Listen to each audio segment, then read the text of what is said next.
I reckon if we're lucky, we've got 25 years before capitalism collapses. If we're unlucky, we've got 5. Okay? That's my personal window that I think human civilization is going to survive, between 5 and 25 years.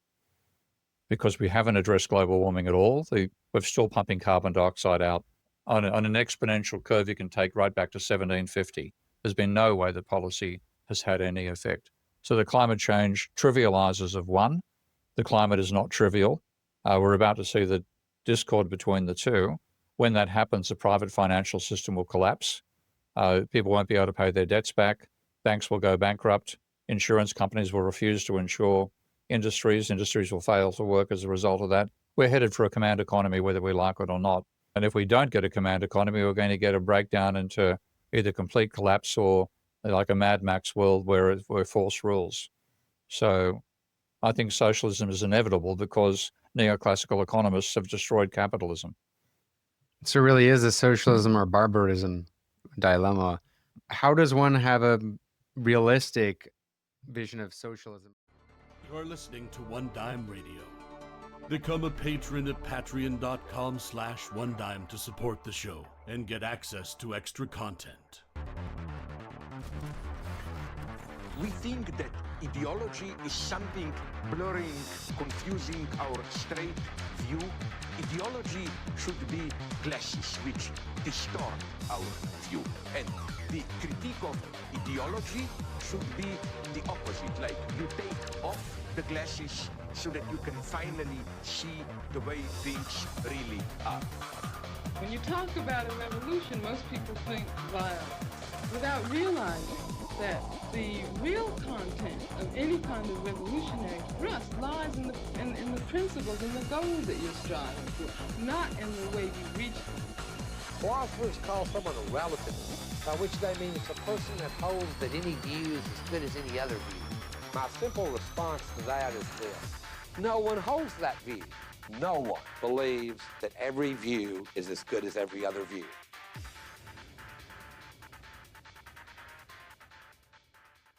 Welcome to One Dime Radio. Today, I'm here with Professor Steve Keen, one of the sharpest economists of our time, whose insights I think we all need to hear today. Steve Keen is most known for his book Debunking Economics and his other book, The New Economics.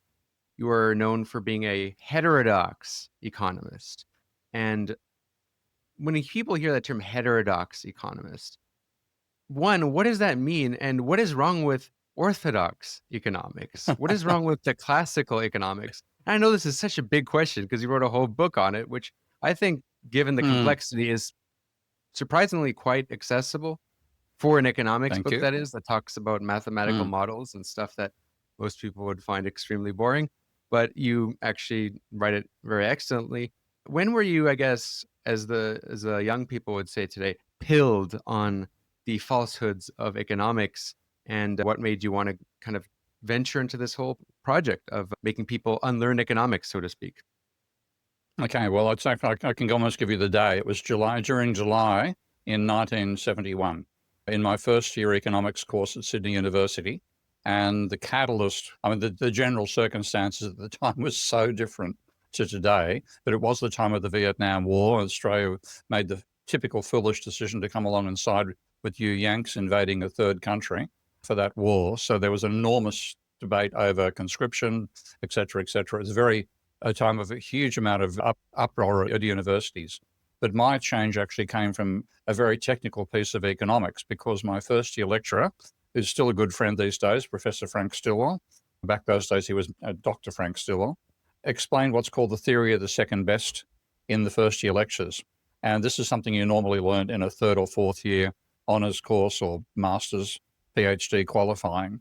And by the time you'd got to that level, most people had been so saturated with neoclassical thinking that they would have just regarded it as that's a nice little curiosity, and they forget about it.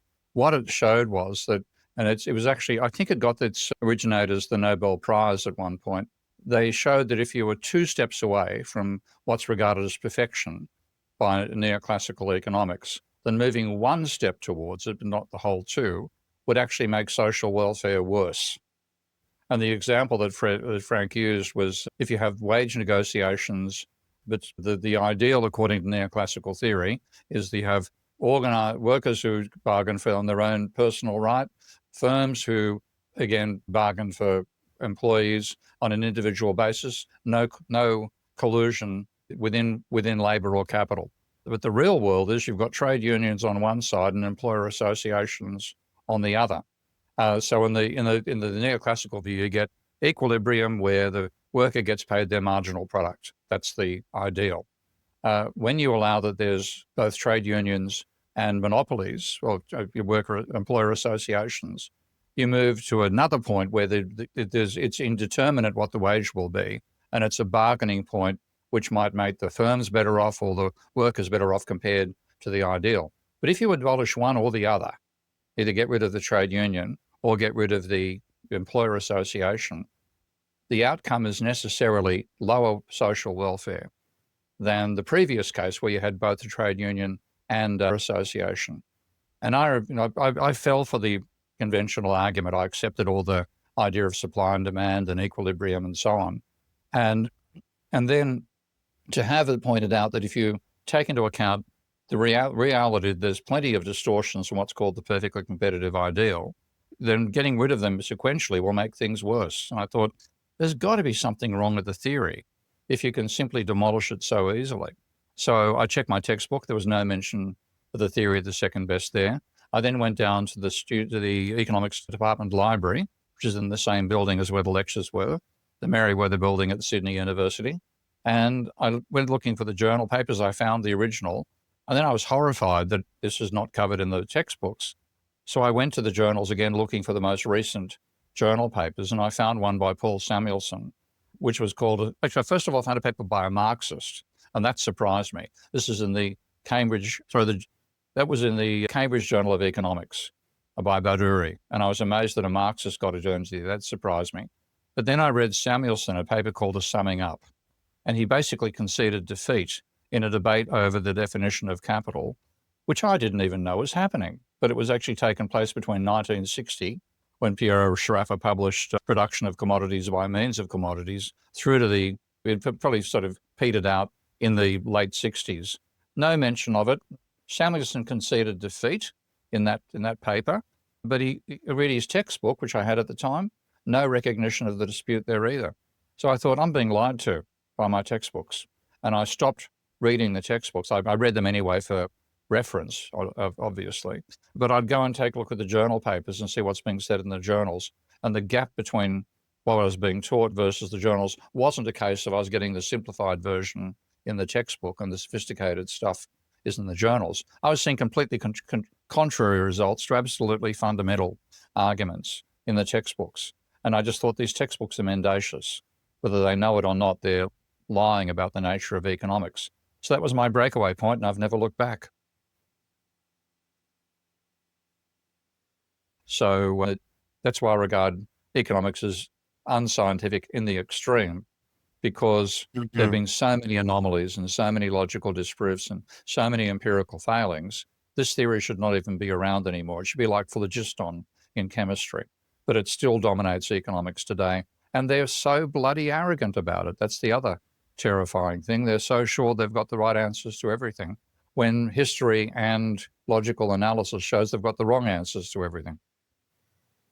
Yeah, my moment of somewhat realizing that but not being able to fully articulate it yet was in my first year of university. I had economics 101 classes, and many people do. But then I also had in the second semester a history of economic thought class, which I'm forever grateful for. Okay.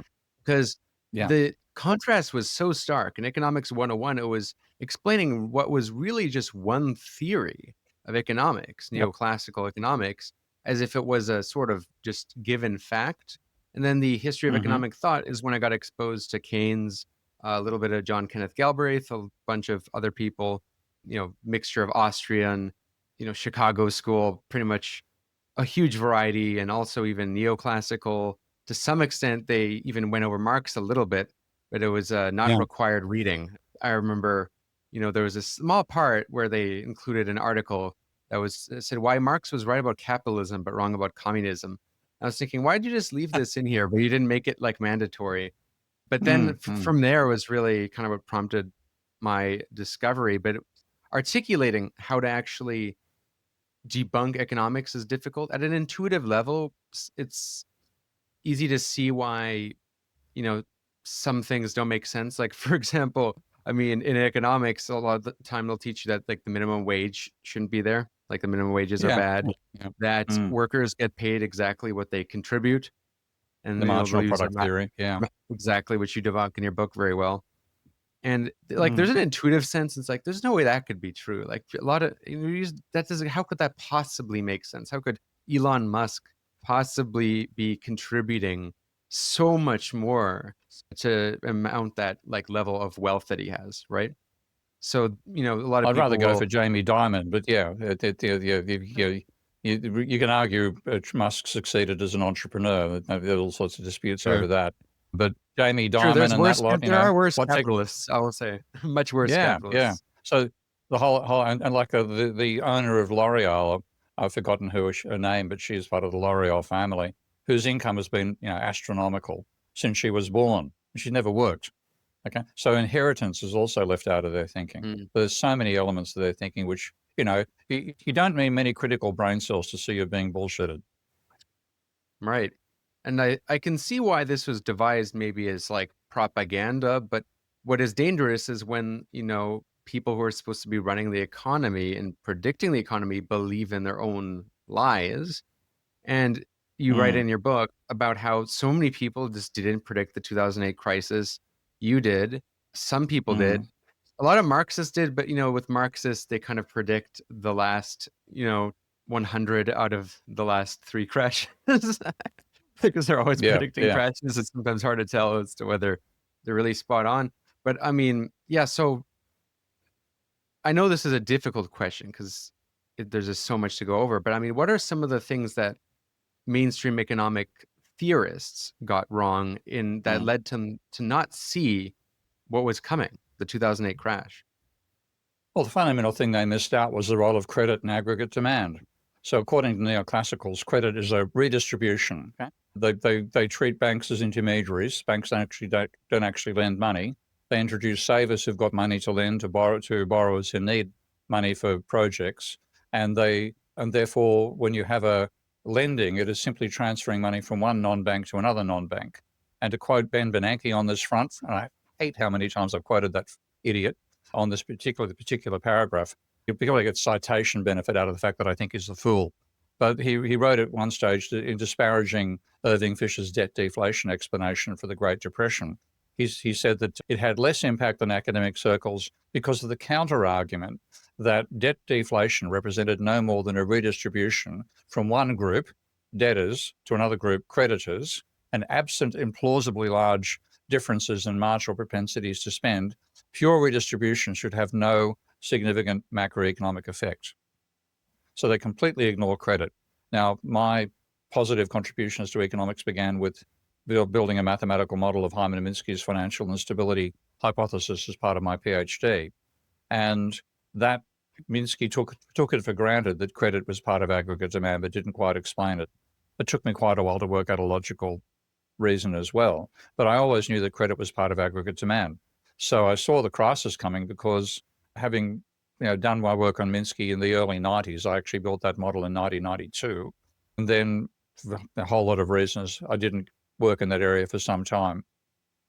Got back into it in 2005, and the first thing I looked at was the level of private debt and said that I saw the ratio of private debt to GDP. So not the level of private debt, but its ratio to GDP was rising exponentially in both Australia and America. And on the empirical data, we already had the highest levels of debt in history since World War II in both those countries. And I just thought this trend cannot continue. When the debt stops rising, credit demand will go from very strongly positive to negative, and that will cause a crisis. And that's, of course, what happened in America. So if you look at the level of private debt in America, it began at about the Second World War, post-Second World War period, at about 50% of GDP. It then rose to 170% of GDP. And the annual change in credit was never negative from the end of World War II right through to 2007. And then it went from plus 15% of GDP equivalent to minus 5%.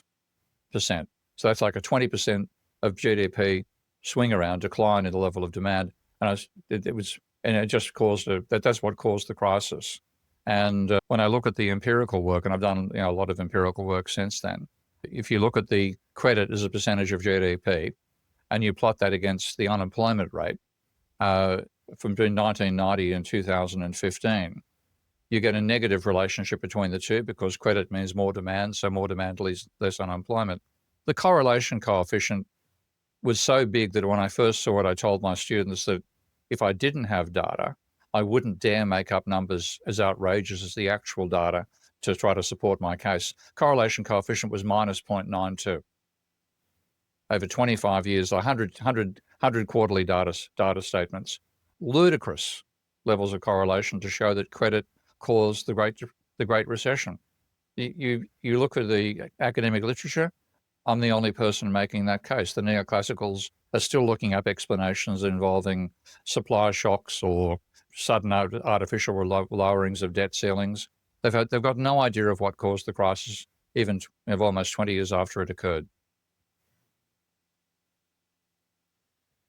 Speaking of mathematical models, you created mathematical models to empirically prove some of the core points of modern monetary theory, MMT, which I thought was quite interesting because that is something I've been very interested in for, about 3.5 years now. I made some videos on it, interviewed MMT economists. And it's one of those things that a lot of people just don't want to accept it. It's very, and even it's not even a matter of whether they accept all of it or what take issue. It's some people just don't want to even engage with the core presuppositions, and they'll sometimes pretend they get it and then dismiss it.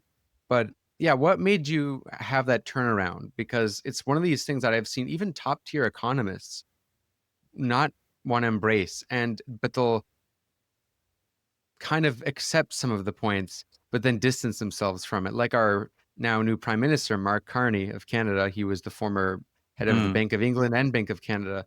He has criticized MMT, but his criticisms seem kind of vague and odd. And based on the way he talks about how deficit spending works, I think he kind of knows a little bit that part of MMT is true. But I don't know, what made you have that turnaround and make those models? Because given that's even so many top tier economists are, late to the party. Oh, look, I was building models involving money in an implicit sense when I wrote my PhD back in the 90s. So what I had, I took Goodwin's, what's called Richard Goodwin's growth cycle model, which had wages, only had workers and capitalists in it. You assumed capitalists invested all their profits, and the level of wages was a positive function. The rate of change of wages was a positive function of the employment rate. So you had a linear Phillips curve, effectively. And you put that together with capitalists investing all their profits, you got a cyclical system. And I thought, well, it was a great foundation for building Minsky, because Minsky said that one of Minsky's top statements in his book, Can It Happen Again, which I recommend everybody to have a look at to understand Minsky's hypothesis. It's a collection of short articles. He said, the natural starting point for analyzing a capitalist economy is to take it when it has just recovered from a serious crisis, from a debt crisis, and is now doing well. So he talked about the relationship between debt and income. Now, even if you speak to a lot of post-Keynesians, and I won't name names, but I do, I've got the receipts, they'll say they don't see any role for credit and aggregate demand, even though they see endogenous money as being important. And I thought, well, look, if endogenous money doesn't change the macroeconomics, then it's not worth knowing, fundamentally. If it was something you could say, look, banks create money rather than being intermediaries, but it had no impact upon your analysis of the macroeconomy, then you might as well ignore them, which is what neoclassicals do. So I finally made a logical proof of that. And then I'd built, all my work had been, not all my work, most of my work had been modeling how financial instability is caused by private credit, private debt. I understood the role of the government in stabilizing the system. So my 1992 model, which was the paper published in the 1995 Journal of Post-Keynesian Economics, I included government spending, and that stabilized the economy. But you got cyclical stables that didn't lead to stable cycles. In other words, you had cyclical behavior, but it didn't lead to economic breakdown. with the government, whereas without the government, you'd have a debt deflation.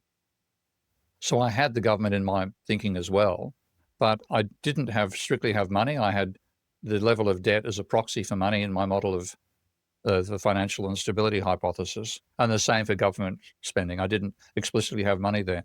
So I always knew there was a weakness in my thinking. I didn't actually properly explain money. I then read Graziani. If I recommended reading for you is The Monetary Theory of Production by Graziani from, I think, 1989 in the Chelm's papers in political economy. And he explained that fundamentally the way to think about the monetary system is that all exchanges are three-sided. You have a buyer, a seller, and a bank. Okay? That's a triangular system. That's what gave me the lead to building what was originally Minsky and is now Ravel.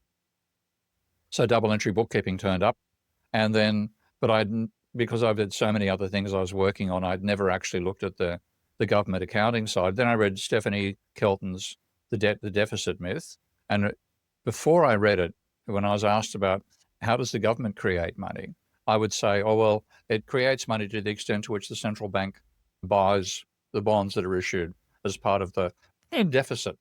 And then Stephanie said, no, it's the deficit itself that creates the money. And I thought, I better check this in Ravel using our godly tables. It took me 5 minutes. So I just included, the fact that deficits increase deposits and also increase reserves. That's the instant way that the government creates money.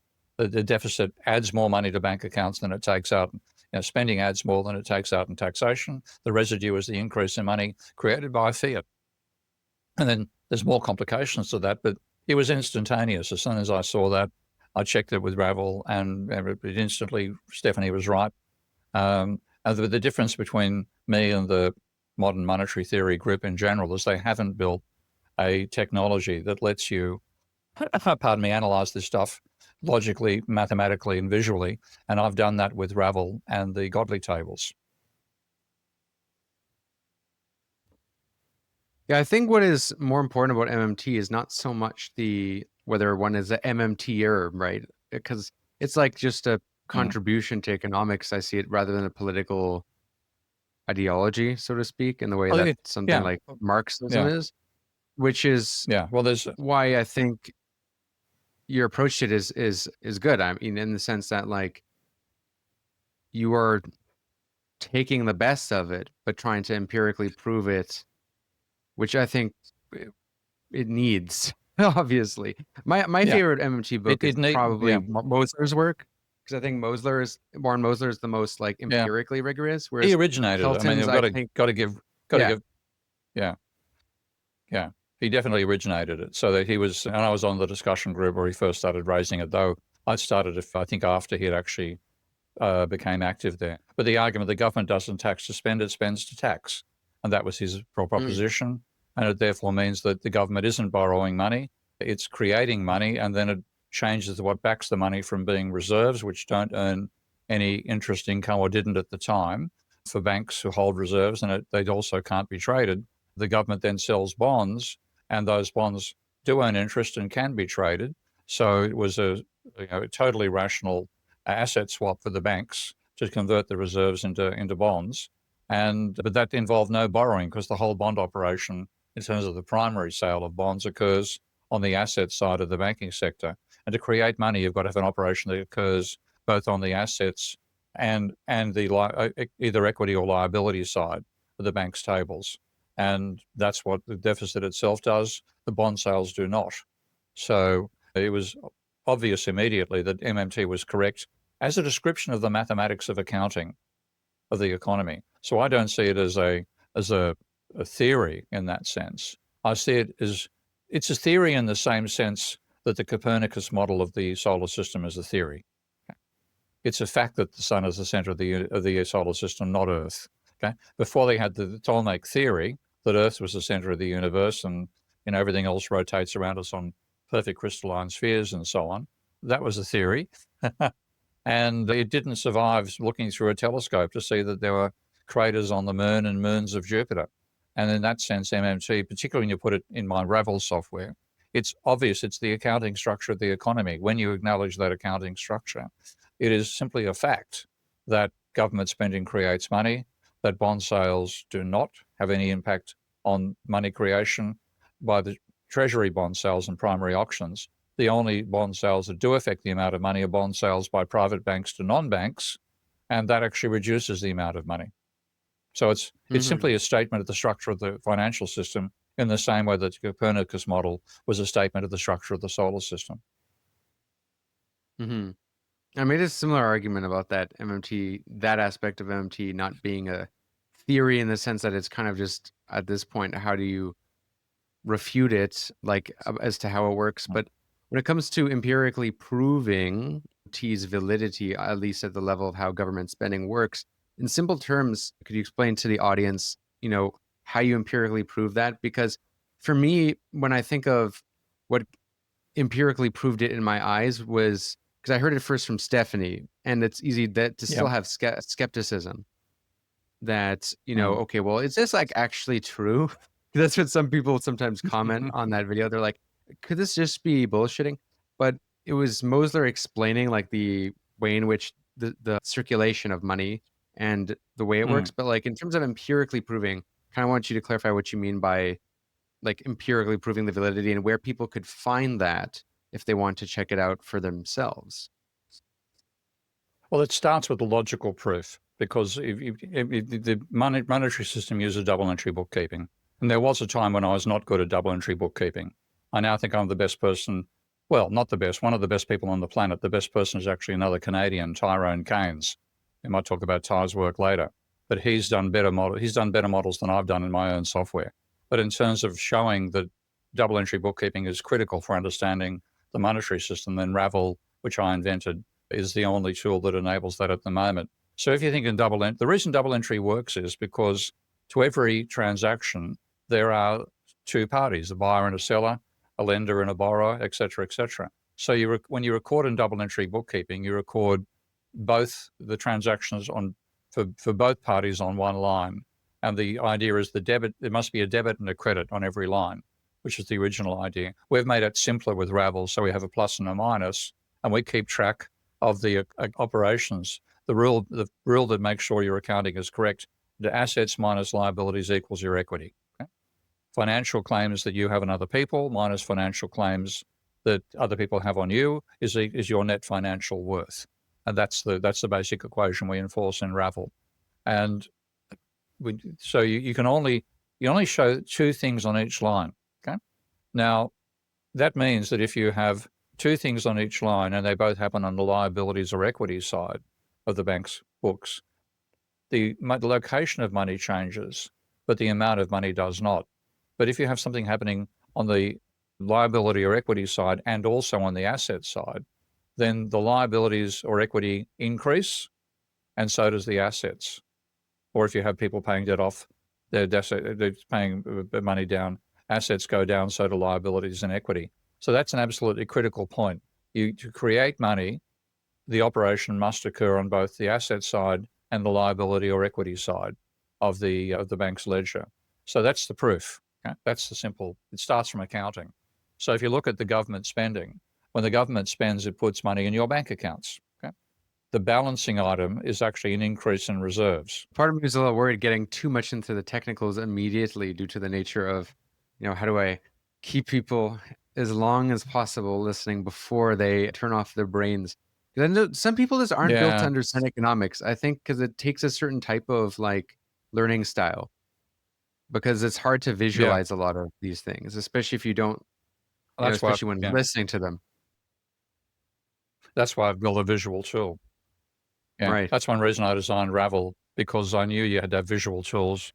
That's why I designed a visual tool. So people hearing it really is hard to understand. And like even listening to analogies is hard to understand. So Stephanie talks about red money and green money and stuff like that. Stephanie Kelton. Green money is the stuff. Yeah, Stephanie. Yeah, and I think it works. It's a very simple book to read, The Deficit Myth. But in terms of actually understanding the structure, double entry bookkeeping is vital, and that bores most people. It used to bore me. I didn't do accounting at university deliberately because I thought it was just going to be dull and boring. Now, I spend all my time talking double entry bookkeeping, so my accounting lecturers got their revenge. But yeah, you've got to have a visual tool. Once you see the visuals, it makes it much easier to understand. And that's what Ravel does. And I think we need that more than ever, because that's what we need to persuade these stubborn experts who think they already know everything. Those are the people who are hardest to convince, because they don't want to take advice from anybody. And yeah. Yeah. Well, I'll give you an example. Olivia Blanchard. Olivia Blanchard, who was chief economist for the IMF, completely missed the financial crisis. He actually wrote in August of 2008, 1 year after the crisis began, the state of macro was good. Then he went through a huge sort of, re-evaluation because he was the editor of the American Economic Review Macro, and the IMF's chief economist. You couldn't get, anybody sort of more formally responsible for economic policy and neoclassical.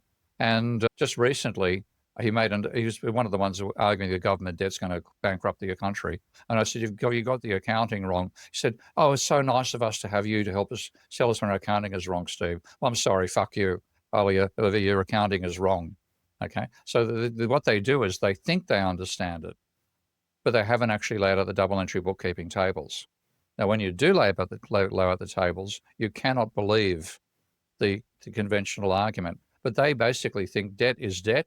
So if a household can go bankrupt from borrowing too much money and not being able to repay it, same thing can happen to the government. Okay, it's an argument by analogy, and I find it quite amusing that Elon Musk argues against arguing from analogy, and yet he's all these arguments in favor of cutting government spending. An analogy: a government can go bankrupt just like a household. No, it cannot. You've got to lay out you've got to lay out the tables to see that properly. That is, I think I should just show the NDP your models, because the NDP, the New Democratic Party in Canada, is supposed to be our social democratic party, but it's completely backward on economic policy. It's incredible. It's to the point where I honestly think Mark Carney of the Liberal Party understands it much better, which is not that surprising given he's actually, seen the magic money printers, so to speak. So he knows at least some extent how it works. Whereas the NDP are still trying to say, well, we need to fund all our big programs with taxation. And they say that, okay, we're just going to only tax the rich, but the numbers don't check out for that, because if you really believe you need to fund all these programs with federal dollars that you get from taxation, taxing the rich is not enough to fund all that. So then people doubt that and will say, well, you're trying to tax us, the working class, and the NDP ends up losing the working class to the Conservative Party. I know. Wants to cut taxes on them.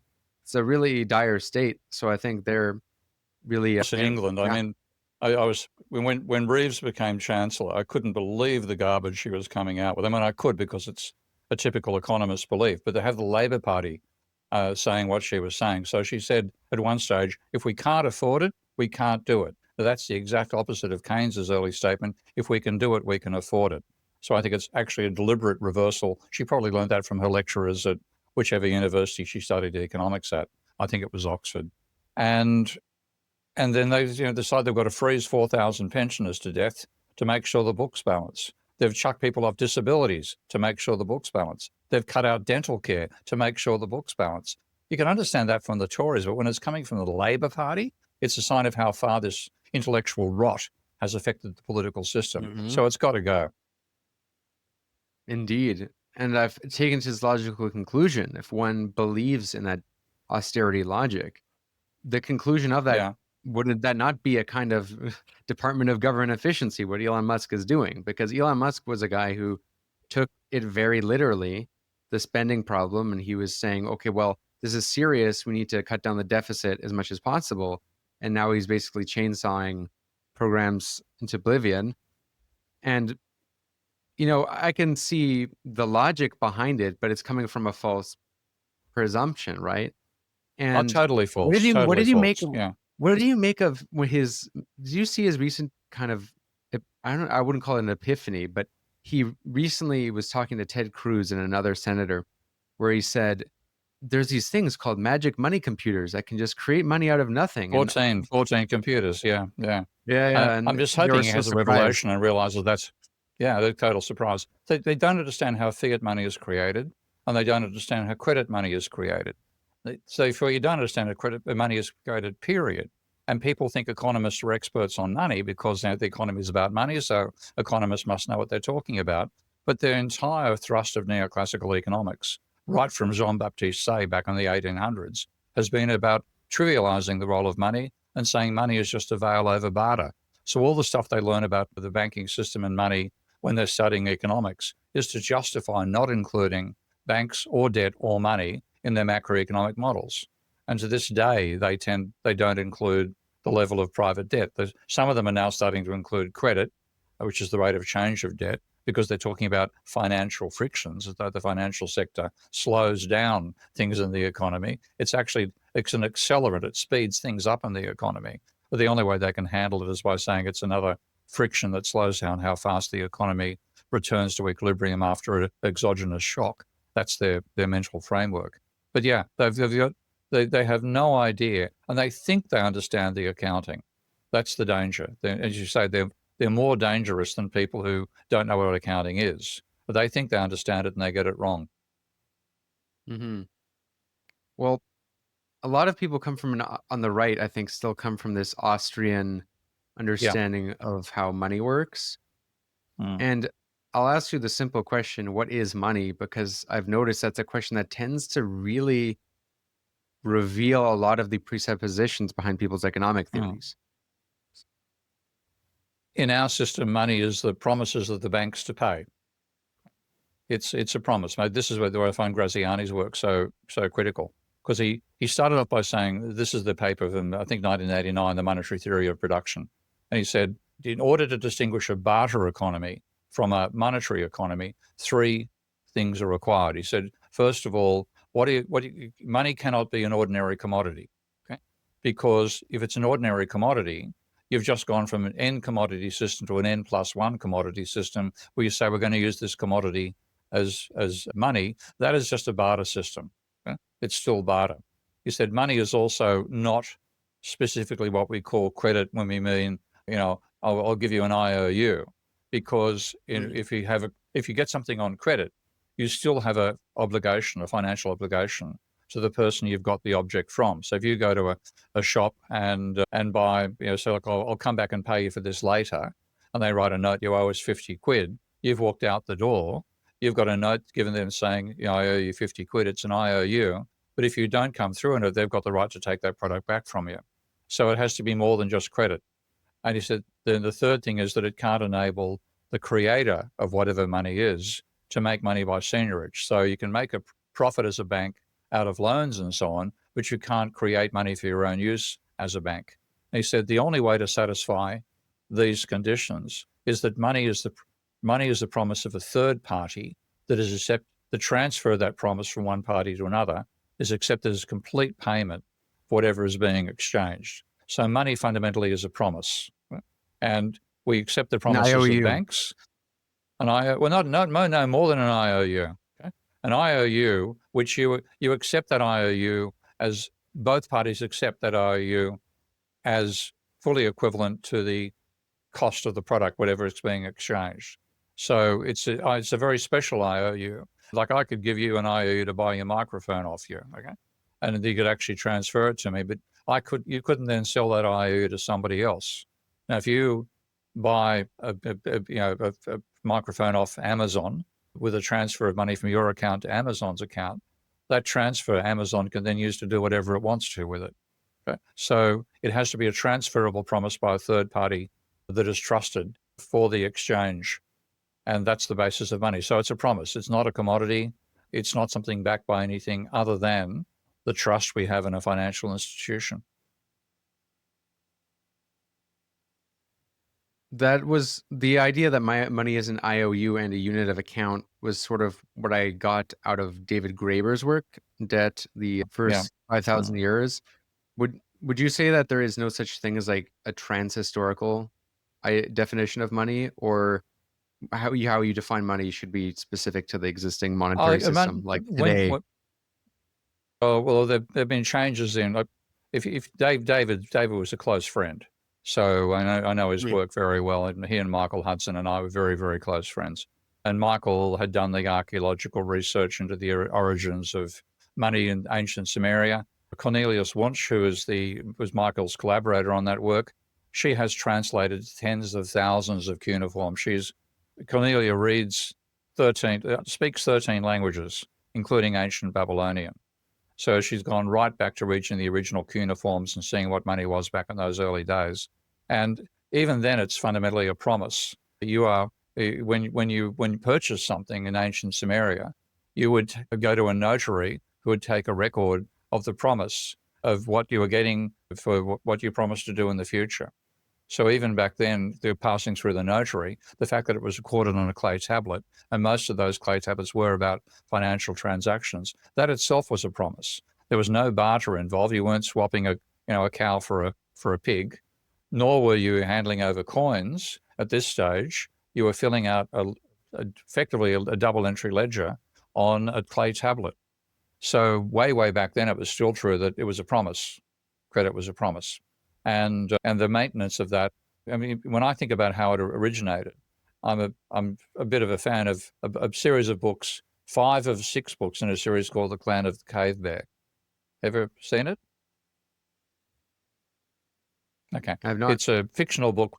The author's called Jean Aeul, Aeul, and she actually funded some of the research by anthropologists that found the work on which her novel was based. So there's a lot of historical realism to her books. The situations are fictional, but the underlying research is solid. And what you found back in those days, that human societies fundamentally function by us doing things for other people. We live in small communities. Have you heard of what's called the Dunbar number? Rings a bell. Okay. He was a mathematical biologist looking at the size of simian brains and working out the relationship between the size of the brains and the number of simians in a community, capuchin monkeys, gorillas, etc., chimpanzees, bonobos, and so on. And he then hypothesized that there was a relationship between the size of the brains and the number of individuals in a community. And he hypothesized, given that and the size of human brains, that we would have communities of about 150 people. Because what you have in that group is, with 150 people, it's possible for you to not only know which of the other 149 you like, but what each of the other 149 think of the other 149. Okay, so you're not going to organize a dinner party and put 2 people sitting next to each other who hate each other's guts, even if your dinner is eating mammoth bones. So what we had was an incredibly complicated system of memory in individuals of who'd given whom to what. And we do stuff for each other. We're generous to each other. We give things. But once you've given somebody to somebody, you don't do it because you want something, you expect something back. But if you don't get something back, you start to think this person isn't trustworthy. Okay? So we used to keep our own records of our credits and debits in a society. Then the societies were not just 150 people. They would, you look at about 10,000 individuals in a number of villages, all from the same tribal and language group, that sort of thing. So as it got larger and larger, you'd start to delegate keeping track of who owed who to what to the religious authorities, the shamans, the medicine men, and so on. That was the beginnings of religious institutions. And then we got to agricultural societies where you had hundreds of thousands of people or more in a community. Then the religious centers became the trusted centers, and they morphed into both the state and the banks. So you go way back, you still find keeping track of promises is what money amounts to. It's just that, 10,000 years ago, we kept it all in our heads. 20,000 years ago, back when we were still hunter-gatherers, 10,000 years ago or 12,000 years ago, we started to keep it in religious state entities in the various societies. And then from 1200 on, we've started doing formal double entry bookkeeping, and 1400 on, we're doing it through banks. So there is a historical continuity, and you can find that in the work that David and Michael have both done. That is a lot of history there, but it's fascinating. I want to move to a more contemporary topic, which is related to the last thing we were talking about with regard to Doge and Musk, and this ongoing trade war that has sort of been, accelerated by the Trump administration. And we have also, at the time this has been happening, It's Canada and America aren't on the best relations. China and America are in a very intense trade war. And it's hard to predict what's going to happen. I'm curious what your analysis of this and whether what do you think the strategy is, and if the strategy behind the tariffs will actually work. What I've heard is that it seems to be intending to have a decoupling from China. It's part of a long-term approach to decouple from China and have independence and contain China, so to speak. I don't know what's your how do you view this current moment, and what are the potential repercussions? Oh, look, it could be totally chaotic, but I'm looking at why are they doing it, and in fact, you find there's actually a very good set of explanations by Stephen Moran, Miran, who is now he's the head of the Council of Economic Advisors. So formally speaking, he's Trump's economic advisor, and he's put a couple of papers out. One of them is called A User's Guide to Restructuring the Global Trading System, which he put out in November when Trump had won the election. And the argument he makes is that trade deficits have weakened America's manufacturing sector, benefited the rich, and weakened and damaged the poor. And frankly, and this is why I'm going to cause hackles from people who accept all of MMT, I think he's right. I see trade deficits as being damaging. Now, that's one part of MMT I can categorically reject, which is the argument that Mosley put forward that exports are a cost and imports are a benefit. And because I've now got to take on the Trump administration over their actions on trade deficits, I thought, well, it's time to apply Ravel to that question of what do trade deficits do? How do they relate to government money creation? What's the impact of trade deficits, as well as government deficits, as well as private borrowing, on the amount of money circulating in an economy? And I've just done that, and it comes up confirming not just Moran's argument, but it also confirms mine that trade deficits destroy money in the deficit country. So if you say the government should be creating money, then the government does that by spending more than it takes back in taxation.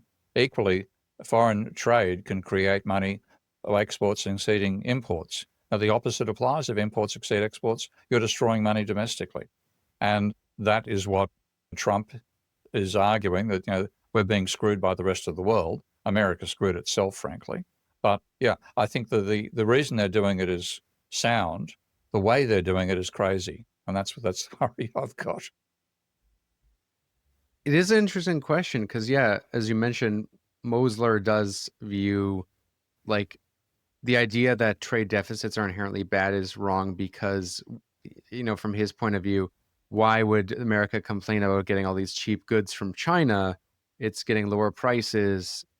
And Bernie Sanders, we might recall, expressed also arguments that actually free trade is damaging American workers and proposed tariffs, but in a very different way from Trump.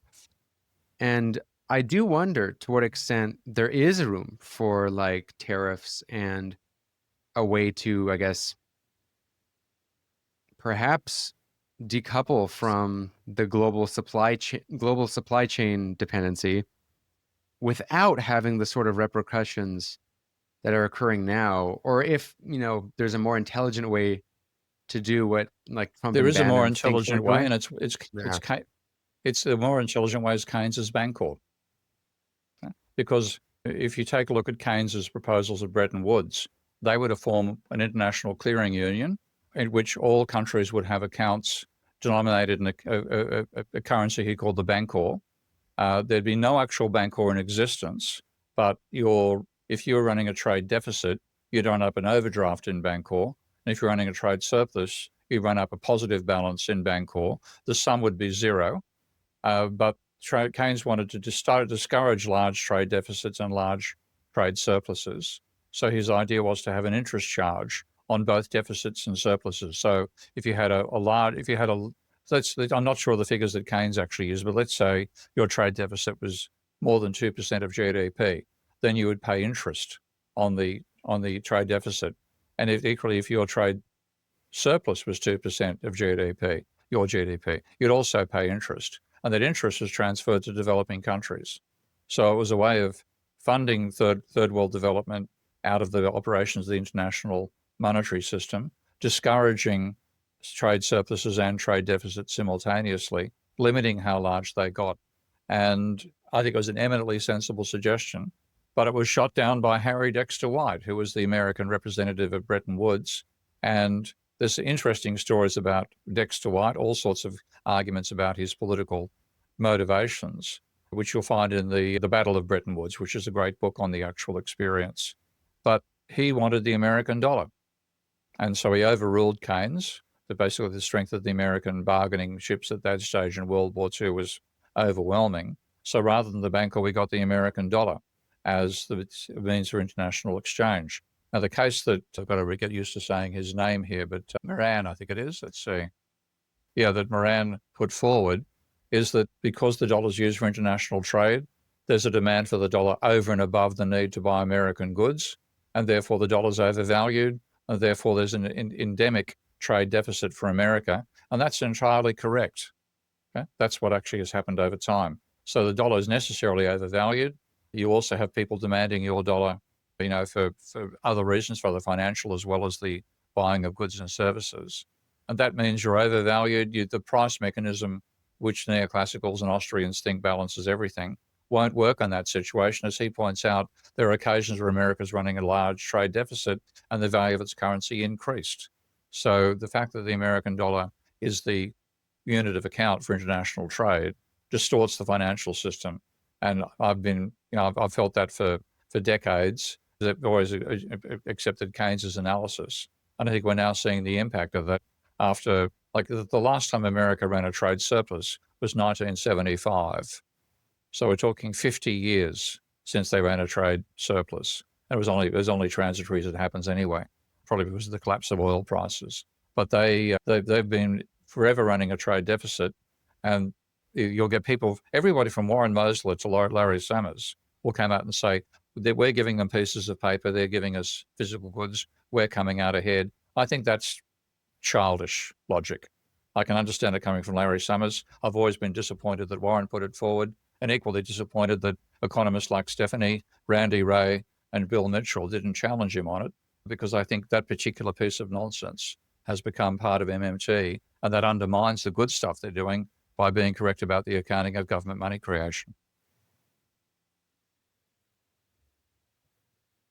Are we witnessing a sort of end of globalization with this turn towards tariffs that could lead to countries being more independent on their own resources? But I mean, the obvious point people make about this not being a good thing, because what I think your critique of MMT seems like to me is that they basically accept the kind of presupposition of essentially economic liberalism, in that globalization is actually good, in that you get lower prices, etc. But the criticism people give of the tariff approach and this economic independence is that you'll pay higher prices, and are Americans prepared to do reindustrialization? Does America have the capacity, and are workers willing to, work for lower wages? Because, I can see this happening under a system where, you have high wages, but I doubt that's going to come from the Trump administration. I doubt trade unionism is going to come back. Yeah. So, I mean, to what extent is this actually going to cause more pain than the other? And it caused a lot of pain. I mean, there's no way this is being done in a measured sense. I mean, the crazy increased tariffs, cut tariffs, tariff pauses, increased tariffs for China. I mean, it's more like being in a music hall than it is being in the government. So there's total chaos there. And however, I'd hate to be a manufacturer trying to decide what the hell to do in this current situation. Is this going to continue? Will Trump change course yet again? What will this outlast this administration? Will this administration itself last? I mean, these questions must be bouncing around people's heads in boardrooms at the moment. So it's not setting up a smooth situation to say, we're going to encourage you to remove your production back from being globalized to being locally based. And if you're going to do it, you've got to train the workers to handle complicated machine tools. The yes, there is a possibility of a high level of mechanization, particularly now that robots are pretty much on the cusp of being able to take over a lot of unskilled labor. We're seeing that the Optimus robot from Musk and the Boston Dynamics and so on, the Chinese seem even further advanced on that front. So you could potentially move that manufacturing back to America with a much more robotic system behind it and not lose out greatly in terms of cost of production. But you don't have the skill base in America right now to enable those machines to be properly deployed. So America's lost the skill of manufacturing in that sense. And like I just actually recently, like literally today, saw again the clip where Tim Cook said that if you wanted to have a meeting of machine tool engineers stroke skilled workers in America, he could probably hold it in the auditorium he was in at the time. He said, I was going to do the same thing in China. I'd need a few football stadiums. So in that sense, the level of skill in China has gone through the roof. America's gone through the floor. So to try to reindustrialize from that point is going to be a hell of a struggle. And the chaotic way in which it's being done, I think a lot of firms are going to decide, let's see if we can find a way of subverting the controls, export from China to another third world country and then call that an export from Malaysia rather than an export from China. I think they're more likely to be thinking about that right now than they are about establishing manufacturing facilities back in America. I'm curious what you make of this. I see two major benefits of the end of globalization, and one, well, I'm sure there's much more than one, and you can name what other ones come to mind, but one major downside. The two major upsides I see are related to one that you described, is automation.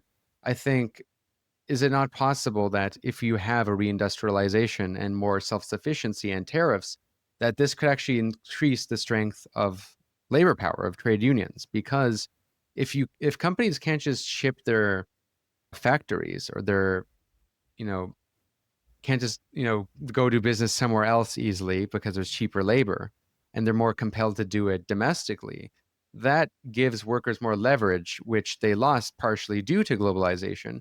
And when workers have more power, wouldn't that not incentivize automation? Because if part of what incentivizes automation is high labor costs, and automation, I think is good, right? Because we all want to work less? And what will give capitalists a bigger incentive to invest in automation is high labor costs. Yeah, if you look at why did the spinning jenny occur in Scotland rather than in France, for example, there's been good academic research on this front. I've forgotten the actual author. But when you look at the spinning jenny, the original spinning jenny, one machine with one worker replaced 6 machines with 6 workers. And when you look at the cost of that machine, it was a good deal for the manufacturers to replace those 5 workers with a machine, a more expensive machine, obviously, and one worker skilled enough to run the machine. But if you did that in France, you would have lost money because the wages of workers were lower. And therefore, it was more profitable to stick with one worker per spindle on an old, rather than the spinning jenny. So there is definitely motivation. High levels of wages encourage capitalists to develop means to reduce labor costs by having mechanization, and the workers then benefit from that because you get increasing productivity over time. So it is a virtuous circle where you have bargaining capability. But of course, the whole idea about globalization was to slash trade unions, to slash local labor. Like my personal experience of this, I've mentioned this dozens of times. It was one of those little amazing things that has happened in my life, which just an accident of one part of my activities supporting another. I used to be involved in journalism, and I took a group of Australian journalists for a conference in China in 81, 82, which was itself a fabulous event. And then we went on a tour of the country afterwards. Lots of things we saw, most of all I thought would fail. We got to the Shenzhen Free Trade Zone, and it was explained to us that the Shenzhen Free Trade Zone was encouraging American companies to relocate to China and export the finished or partially finished goods back to America under a loophole in the trade agreement that enabled no tariffs to be charged on the reworking cost. That's what I expected. But they then said, we require an American firm setting up here to have a Chinese partner. And within 5 years, the Chinese partner has to own half the business. Now, American companies signed up for that in droves, not because they're such generous people, as we both know. It's because the cut in wage costs and the cut in other costs as well was so great that half the profits from relocating your production to China was more than 100% of the profits if you stayed back in America. So the crushing of trade unions, which happened as well at the same time for ideological reasons driven by neoclassical economics, that is what drove globalization. And now what you've had after 40 or 50 years of that, China's industrialized incredibly. I mean, it's breathtaking when you see the change in China as I have over pretty much a 45-year period. And they've built the skill bases up. And the Chinese communists aren't going to screw their workers like American capitalists did. So if you get it back to America again, the one danger do you about mean in the future, or that they don't do that now? Because they don't do it now and they won't do it. Because part of how China's competitive is kind of screwing the workers to some extent. I mean, like they No, not eliminated really. all Deng eliminated all the social programs, that a lot of the social programs that existed under Mao, partially so China could be competitive. And also you having all the rural peasants come to the country, to the urban areas and all that. I mean, you still got communist parties type rules where you've got to be registered in a particular place to get social security. So many of the workers come from rural provinces to the coastal cities. While they've got pay coming in, they're fine. But if the pay gets shut down, they can't get social security. So they've got to head back to the countryside. That was a major element when the global financial crisis hit, because China's exports fell by over 40% with the impact of the GFC. And then that meant people were sacked, and there was huge exodus from the coastal cities back to the provinces again, because people are either that or starve. And that's one reason why the Chinese Communist Party went so heavily for the property bubble, because they basically told the banks, and the banks are effectively run by the Communist Party, if not owned by them, basically into anybody with a pulse. And you had a huge increase in credit-based demand in China that countered the decline from the loss of trade during the global financial crisis. But one of the reasons they'll make sure the workers come out ahead over time, even though they might suffer initially, is you've got to see a Chinese riot to believe it. I mean, when I was in China, the Chinese volleyball team was playing in the World Championships against the Japanese. And there was an explicit instruction from the Communist Party: do not go to Tiananmen Square. No demonstrations will be allowed in Tiananmen Square. One of the journalists we were with, a guy called Tony Walker, who was the correspondent for the Sydney Morning Herald, said, well, the Chinese will ignore this. Let's go watch. We turned up, and about 750,000 people turned up to demonstrate, having been told not to go there. It was wild. It was fantastic to watch.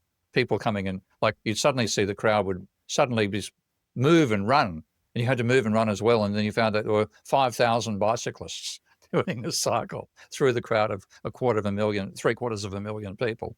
So the capacity of Chinese to protest when things go against them is huge. And the Communist Party is aware of that. They had experiences all the way through the communist period. So like, this is something, again, from this trip that came out of my journalism activities. We were asked to go to the Sichuan province to see a flood-stricken region. They wanted the journalists to write sob stories about it to try to get, funding for damage from the flood. And we're in a village, and I noticed that a whole lot of the kids look at really strange faces. And I finally said, I think there's Kwakashaw here. In other words, protein deficiency disease. And the other journalist who said, you're right. These kids have obviously been through a period where they haven't got enough protein. They're malformed, not malnourished, but malformed. And in the pre-Deng Xiaoping period, it was very much an agricultural society.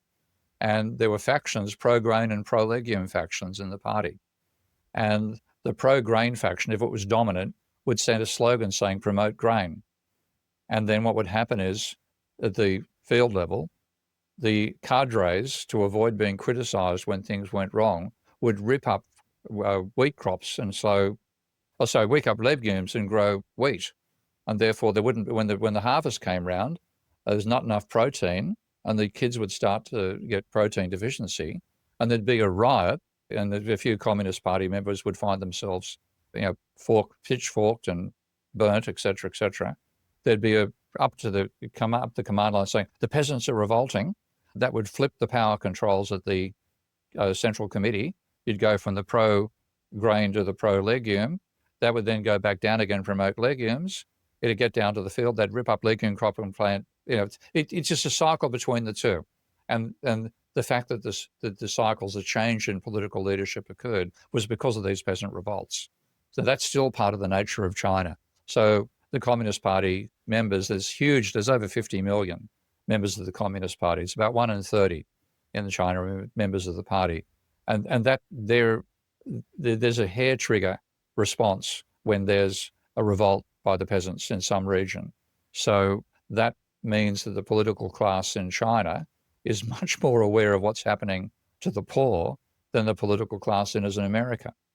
So in a sense, that makes the Chinese system more responsive to what the poor want than the American system is. Well, I mean, now I see what you're saying. So that's like a different argument than what I thought you were originally making, because some people have the impression, right, that China, because it's ruled by a Communist Party, that it's like a socialist society. And in some ways, it's more almost like capitalistic at the level of economics, even than like Canada, at least in terms of how much like raw ability to organize workers have. But that point you make about Chinese workers having a history of rebellion, and not just like in the communist era, like the Cultural Revolution, but Chinese history, Chinese are anything but docile people. There's this kind of stereotype that it's far from the truth. They're very the opposite of that.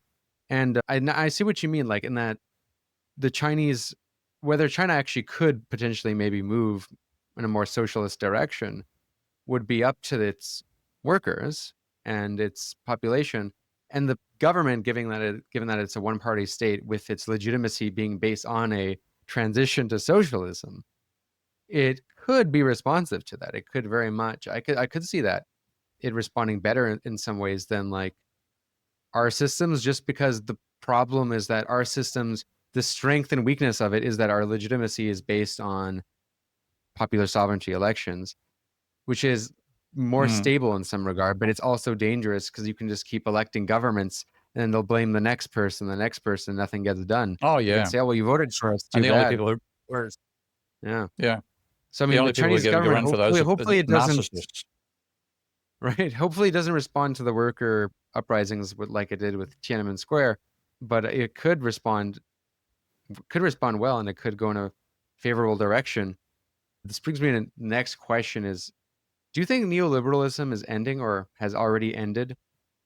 I think that it is is assuming ending. you Yeah, subscribe thank to God. the idea that neoliberalism was a thing. Oh, it's a Because some people disaster. don't. Yes, it was the thing. And in fact, I was pretty much on the ground floor of it happening and fighting against it and lost, obviously, because it originated out of the Australian Labor Party. When you look at where did neoliberalism come from? The basic argument was that neoliberalism is combining sophisticated economics with progressive social policies. Now, the sophisticated economics came out of Samuelson's textbook, so it's bullshit, okay? But they didn't realize that. So the Labor Party in Australia was out of office from 1951, I think, to 1972. And then you had what's called the Whitlam government being elected for 3 years. One election, lost the next election, and it was thrown out of office because it was regarded as doing bad economic management. There's a whole lot of issues behind that. It was caught it came to power in December of 72. And then in 73 and 74, we had the oil price rise, the fourfold increase in oil prices after the Yom Kippur War. And that was what gave us an inflationary surge. And there was also a collapse of a credit bubble. There was a global credit bubble, particularly strong in Sydney, as it happens, but a global phenomenon of rising private debt funding commercial real estate. Now, that crashed in 74. In Australia's case, unemployment went from 1% to 5% over the year of 1974. And then when that was all blamed on the Labor government, so they got kicked out and a Conservative government took over. But the Labor Party's response to that was, we must show we're good economic managers. So particularly with a character, he's not prominent in politics anymore in Australia, but a guy called Lindsay Tanner was a major person saying, we have to combine conventional economics, which is obviously correct, with progressive social policies. That's what we'll do. And that became neoliberalism. And the first government elected under it was the Hawke government. And I became for a short while, I was involved in the Hawke government in a political unit inside the Department of Trade, as it happens. So I just saw this attitude take over, and I had a fight with Lindsay. He wouldn't remember it. I probably have a better memory than most people, I think, and he wouldn't have regarded me as a significant player at the time. But I attacked him at a meeting after a public meeting. I said, Lindsay, don't think textbook economics is sensible. If you follow that shit, it'll work. You might get a boom for a while, but it'll crash. And when it crashes, your social policies will get the blame as well. You'll associate economic decline with progressive social policies. Now, look what we talk about these days, woke, okay? And the Labor Party thought it would try to win by not relying upon the working class anymore in the trade union movement, but by bringing together different little sub-communities, get the gays to vote for you, get the feminists to vote for you, et cetera, et cetera. And by pulling together small groups of socially cohesive groups, they'd get a majority that way.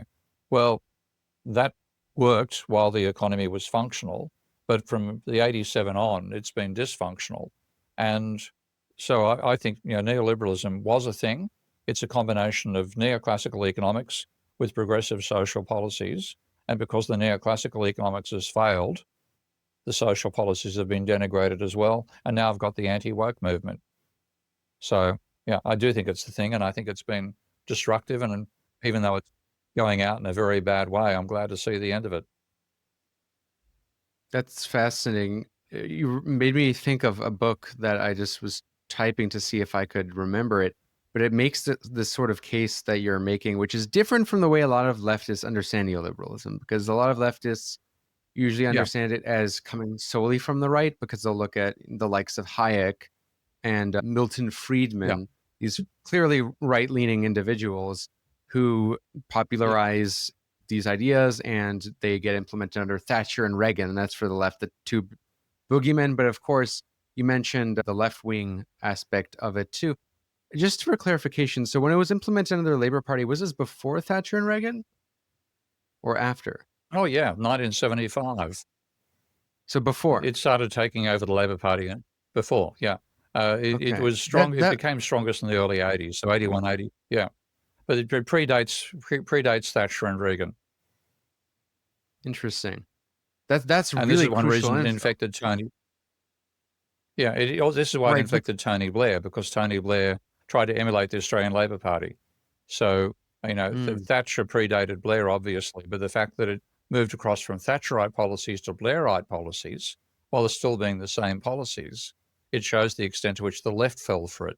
Not just the right pushed it forward, but the left was actually the promulgator and the originator of it. Yeah, so the book I was alluding to that makes this case it's called Markets in the Name of Socialism, The Left-Wing Origins of Neoliberalism. And I think that's a kind of unsettling... To share the reference, but yeah.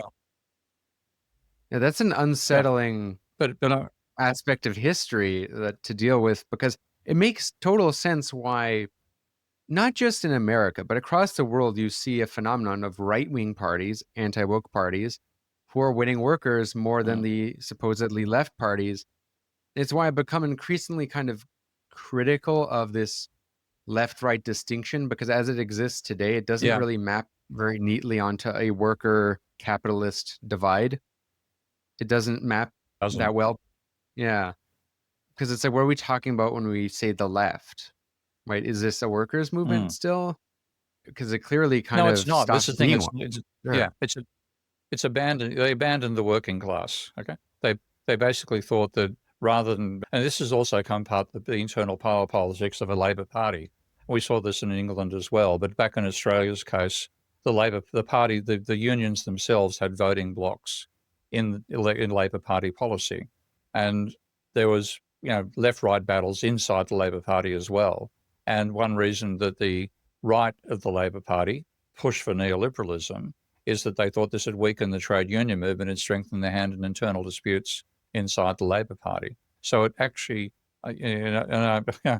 I've watched this stuff on the floor of the Australian Council of Trade Unions, where this is before the then Prime Minister, before the ultimate Prime Minister Bob Hawke was fighting for neoliberal type ideas. Paul Keating was his offsider. Keating is still alive and definitely kicking. All this stuff came out of the Labor Party, and Maggie Thatcher was a great fan of Friedman, obviously. But if it had just been the right that did it, you wouldn't have left-wing parties pushing these sorts of agendas. But if you look at Bill Clinton, one of his claims to fame was that he got rid of the deficit. You know, and the whole "it's the economy, stupid" that attitude he had was saying effectively, let's follow mainstream economics textbooks, and we'll do socially progressive stuff while following the textbooks, and we'll get a booming economy, and all these little minorities will vote for us as well. We won't need to worry about being, shanghaied by the trade unions. We can do it with coalitions of different social minority groups. So the left controlled the soft left, if you like, not the hard left, created neoliberalism. And it was happily adopted by right-wing governments because they follow Hayek. They thought there should be no social policies at all. But the combination of progressive social policies and conservative economics is a Labor Party thing. This brings me to a question I wanted to ask is, in your view, why did social democracy fail? Because, and this will transition us a little bit into the Marxism discussion later, but the Marxists tend to say that it's a common narrative I hear from Marxist thinkers ranging from the likes of David Harvey to, various others, but basically something along the lines of the falling rate of profit. And as you had this mix of stuff like the OPEC price inflation, you had also stagnation. The capitalists didn't want to pay the price and essentially loaded the price on the workers, and the state complied with the capitalists and essentially made the workers eat shit, cracked down the labor unions, and in order for the capitalists to maintain this profit. And what I think is more important is that the Marxists kind of imply that this is was inevitable. Like, a lot of Marxists believe that neoliberalism was inevitable due to the falling rate of profit. Now, given your kind of nuanced views on Marxism, curious what you think of this view, and also what you think is your more holistic view onto why social democracy, quote unquote, failed. Well, a large part of it is they ignored credit. Hey, because it wasn't just the conservative economists who ignored credit. It's pretty much ignored by left-wing parties as well. And one of the strange outcomes of my model of Minsky's financial instability hypothesis is that in that model, I had three social classes. I had workers, capitalists, and bankers. Workers could get wage rises depending on the rate of employment. Capitalists would invest more than profits if there's a boom going on. So they were motivated by the rate of profit to invest. That led to borrowing money to invest when they wanted to invest more than they had in retained earnings. So they'd borrow money when there's a boom on and try to repay it when there was a slump on. And what that gave you was a complex outcome in which the people who ended up paying for the higher level of private debt were the workers, not the capitalists who were doing the borrowing. It's quite a complex thing to explain. I might try to give an explanation if you want me to give it a try. But it was what's called an emergent property of a complex system, that the workers were the ones who paid for the high level of private debt, even though they were not the ones doing the borrowing. Now, what that meant in practice, it actually happened in the real world. Workers' income fell. Workers were also, you had the right-wing attack on trade unions, and it was a left-wing attack as well. If you look at things like the Labor Party in Australia trying to reduce trade union influence, trying to cut back bargaining capability of workers, trying to get them to accept real wage cuts to cut back the rate of inflation. All this stuff just weakened the working class over time. And it was just bad. It was bad economics and bad politics together. So if you'd been able to stick with the trade unions themselves, and if you'd had controls on the level of private debt, so you never got private debt reaching the ludicrous levels it's reached in the last 30 years, then social democracy could have worked, because a large part of what that was doing is saying there are some things the state is better at doing than the private sector, and those things tend to be things with a low rate of return or a long time period between when you invest and when you get a return. So the government should be providing health, welfare, education, infrastructure construction, because the rates of return on that are so low. All the delay between doing the investment and getting the return is so high that a private company can't justify the cost in terms of dividends delayed to shareholders or the cost of interest paid on debt taken out. So they don't do it. So if you go to the idea of social democracy included a lot of privatization, and the private sector strips the assets but doesn't maintain them. So this is all part of the mess we've ended up in. The state has been emasculated, and a large part of it began with Labor Party movement saying we should not have a government deficit, privatise. Like the Australian government, for example, the Labor Party was responsible for privatising the national airline, Qantas, privatising the National Bank, the Commonwealth Bank, and privatisation was actually done as much by Labor parties as it was by the Conservatives. So social democrats shot themselves in the foot by swallowing neoclassical economics. And this is the contradiction I want to get to the matter of, especially I want to narrow in on it, because to me it seems that the core divide between Marxists and people on the more hard to lump in, but really to say, maybe neo-Keynesian, post-Keynesian, or social democratic side of things. The disagreement on neoliberalism seems to be over whether neoliberalism was a political choice or something that was an inevitable result of capitalism, as capitalism needs ways to increase higher rates of profit, and how it will deal with that. Inevitably, it can't maintain a system where workers get such a big chunk of the pie, so it's going to kind of lead that way. And whether or not one subscribes to the falling rate of profit theory, which I want you to elaborate on. Which I don't. It does. What it does seem compelling about that Marxist case is that if this turn towards neoliberalism seemed to happen, really just about everywhere in the developed world where there was social democracy to some extent. Like some countries held it off better, the ones that with more trade unions held it off better, but Norway seems to be more social democratic than the likes of Sweden, which is much more neoliberal. If this happened in so many places, could it really be political choice, or is this part of the capitalist mode of production itself?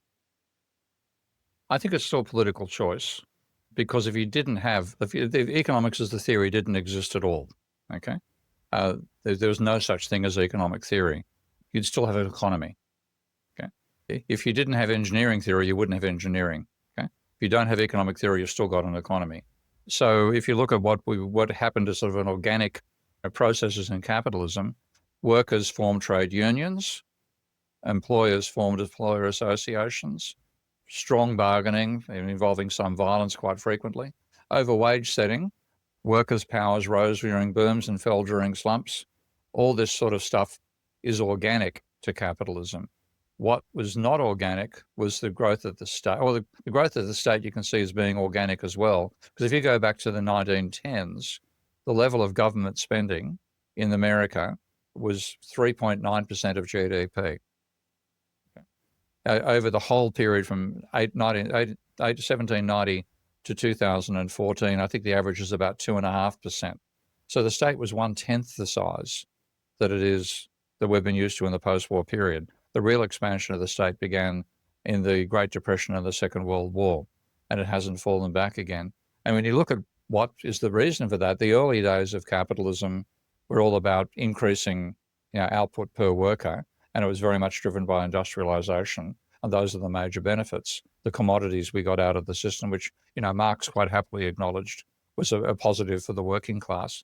But what we needed is we got more sophisticated societies was public health, sewerage, education, state education, so that people at least were educated enough to be able to read instructions and signs inside factories, et cetera, et cetera.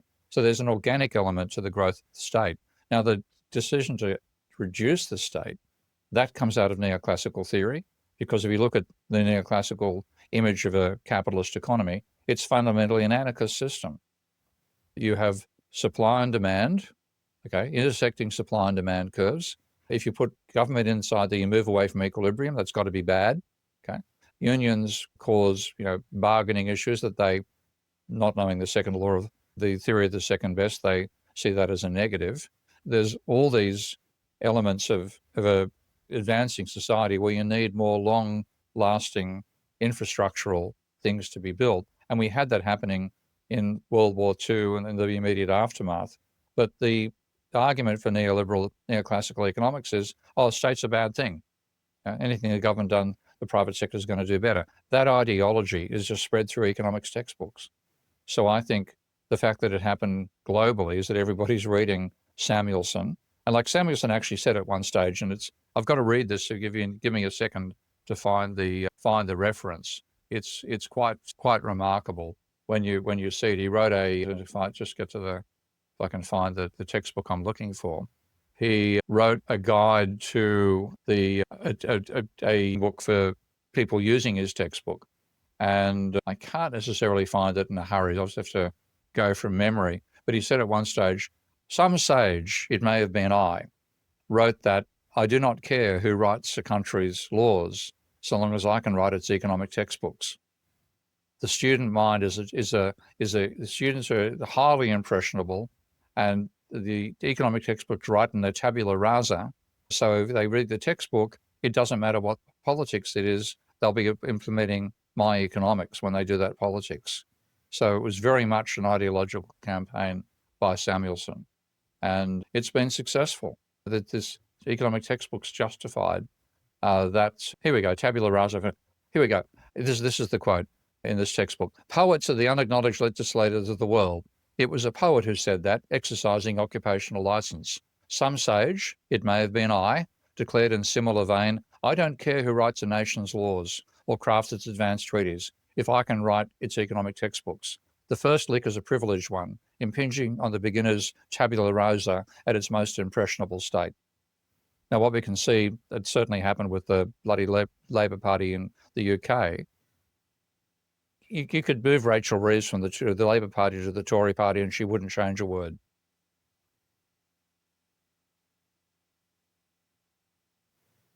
So it really is ideological hegemony.